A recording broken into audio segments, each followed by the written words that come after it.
আসসালামু আলাইকুম রহমতুল্লাহি বারাকাতুহু। শুভ সকাল। আজ সকাল সকাল আমার বিড়ালটা বাসা থেকে বের হয়ে গেছে। আমি অনেক খোঁজাখুঁজি করে ওকে পাই নাই। ও বের হয়ে কোথাও যায় না, শুধু ছাদে এসে সিঁড়ির উপরে বসে থাকে। তো আমি খুঁজতে খুঁজতে এসে দেখি ছাদের সিঁড়ির উপরে উঠেই বসে আছে।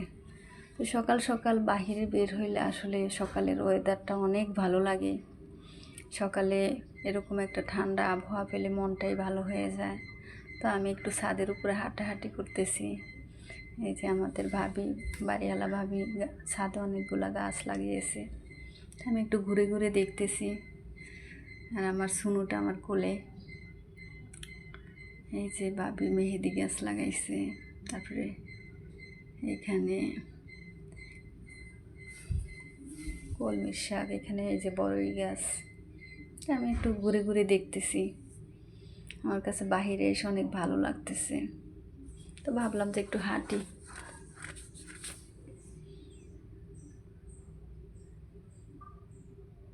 সকাল সকাল বাহিরে বের হয়ে হাঁটাহাঁটি করলে শরীর মন দুটোই ভালো থাকে। তো আমি এখন সকাল সকাল আপনাদেরকে আজকে একটা রেসিপি বানিয়ে দেখাবো। এই যে দেখেন এটা কতটা মুসমুসে হয়েছে, হাত দিয়েছি টিপ দিলে একেবারে ভেঙে যায়। তো আমি এখন সকাল সকাল রান্নাটা সেরে নিব। এখন এখানে চুলায় ডাল বসাইছিলাম, আমার ডালটা হয়ে গেছে। এখানে ভাত বসাইছি। এখানে আমার হাজব্যান্ড আজকে শুটকি দিয়ে বেগুন তরকারি খাবে, তো আমি একটু রান্না করব, সব কিছু রেডি করে নিয়েছি। এখন আমি চুলায় কড়াইটা বসিয়ে দিলাম।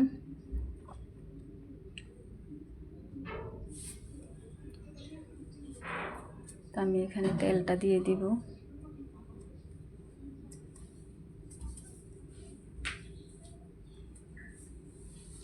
আমি সবগুলো উপকরণ একসাথে দিয়ে দিতেছি।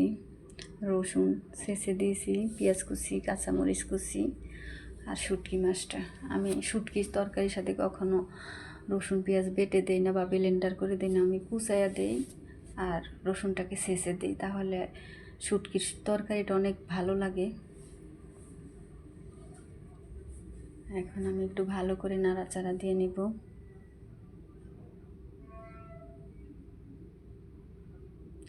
হালকা একটু তেলের ভিতরে ভেজে নেব।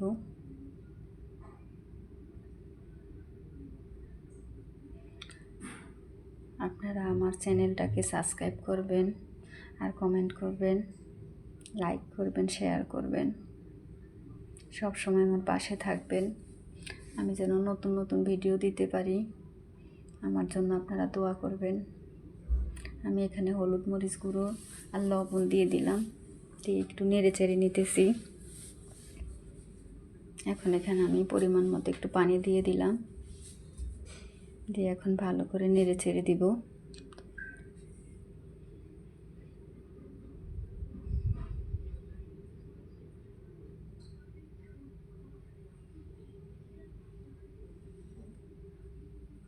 ভালো করে মশলাটাকে কষিয়ে নিলাম।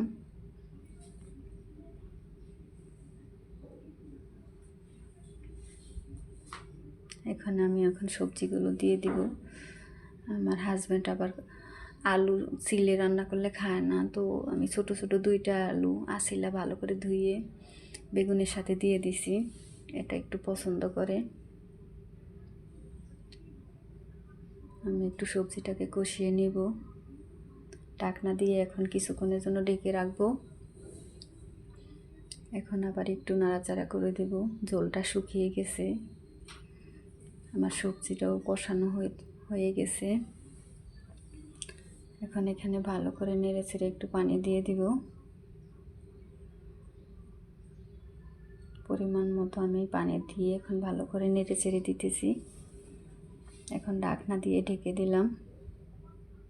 এখানে আমি আজকে একটা রেসিপি বানাবো, তো তার জন্য আমি এখানে পানি দিয়ে দিতেছি পরিমাণ মতো। একটা নিমকি বানাবো। এই নিমকিটা বানিয়ে ঘরে অনেক দিন সংরক্ষণ করা যায়, অনেক দিন থাকে আর খেতেও বেশ ভালো লাগে। তো আমি এখানে পরিমাণ মতো আটা দিয়ে দিতেছি, শুধু আটা, লবণ আর পানি, আর কিছু না। এখানে রেসিপিটা একদম সহজ, কিন্তু খেতে অনেক ভালো লাগে।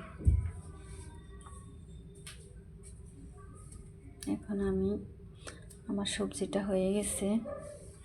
আমি বেশি ঝোল রাখি নাই। শুটকির তরকারি একটু শুকনা শুকনা থাকলে, মাখা মাখা থাকলে খেতে ভালো লাগে।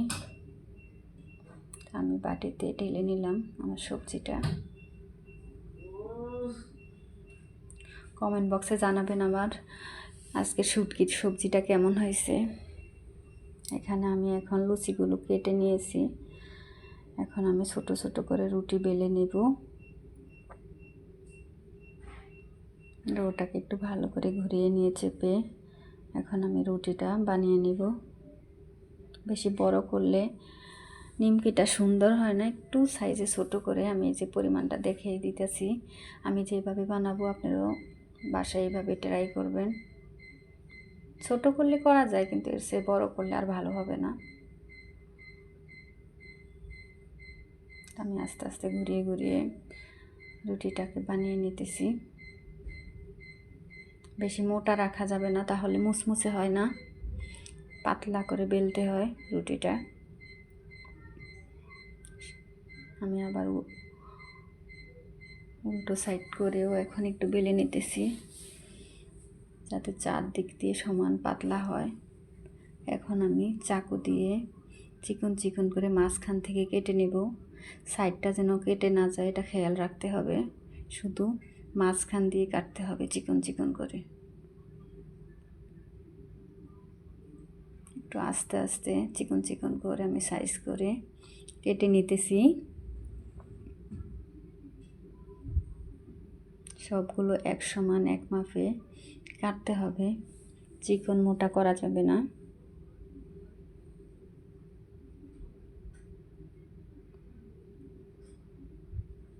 এটা বানিয়ে বাসায় দীর্ঘদিন সংরক্ষণ করা যায়।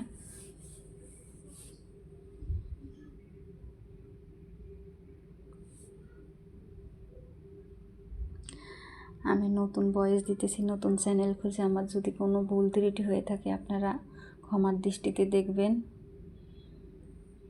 তো আমি এখন একটু ভাঁজ দিয়ে নেব।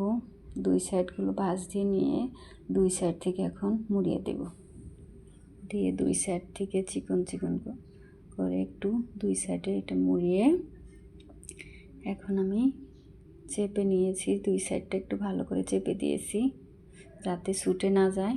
তো আমি সাইড থেকে একটু কেটে দিলাম, দেখতে সুন্দর লাগবে। তো আমি এখন এই তো আমার হয়ে গেল একটা নিমকি। এভাবে আমি সবগুলো নিমকি বানিয়ে নিলাম। দেখতেও সুন্দর লাগে, খেতেও অনেক মজা হয়। তো আমি এখানে ফ্রাই প্যানটা চুলায় বসিয়ে দিয়েছি। ফ্রাই প্যানটা গরম হয়ে গেলাম, এখানে তেল দিয়ে দিব। এখন আমি পরিমাণ মতো এখানে তেল দিয়ে দিলাম, ভালো করে চারপাশে ঘুরিয়ে দিলাম।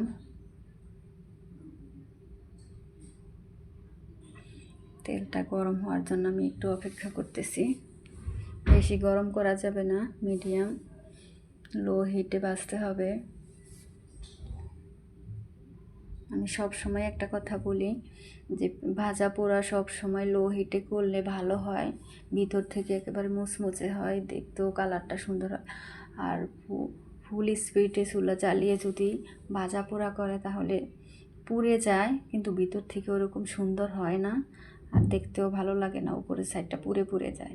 তো আমি সব সময় চেষ্টা করি লো হিটে ভাজতে। এই জন্য আমার যে কোনো জিনিস ভাজতে অনেক সময় লেগে যায়। তো আমি এখন একটা একটা করে দিয়ে দিতেছি।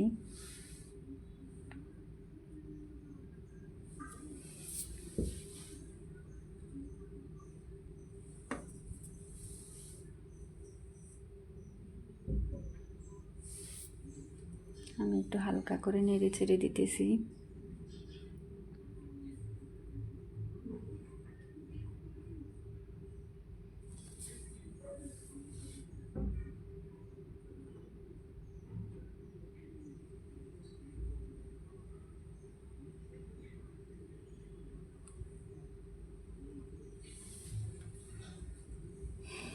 আমি আমি এখানে একটু শিরা করে নেব, তার জন্য আমি এখানে পরিমাণ মতো পানি দিয়েছি আর পরিমাণ মতো চিনি দিয়ে দিতেছি। এখানে আমি এখন অল্প পরিমাণে দারচিনি, এলাচ আর লং দিয়ে দিব, তাহলে গ্রানটা ভালো আসে, ফ্লেভারটা অনেক সুন্দর হয়। আমি এখন একটা লং দিয়েছি, যেহেতু আমার পরিমাণে কম তো আমি একটা একটা করে দিতেছি। একটা এলাচ দিয়েছি, ছোট ছোট 2 টুকরা দারচিনি দিয়ে দিলাম। আমার এখানে ভাজা হয়ে গেল নিমকিগুলো, আমি তুলে নিলাম। এখন বাকিগুলো এইভাবে আমি ভেজে নেব।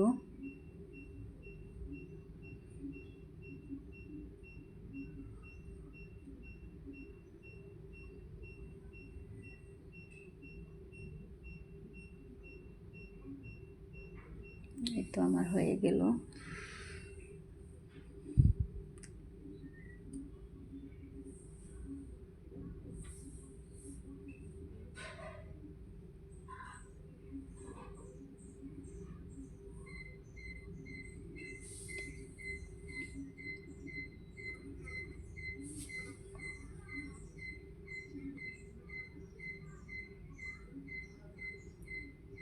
এই তো আমার সবগুলো নিমকি হয়ে গেছে। দেখুন আমি এখানে শিরাটাও দিয়ে নিছি। তো আমার নিমকিগুলো দেখতে কত সুন্দর হয়েছে, মাশাআল্লাহ, খেতে অনেক মজা হবে।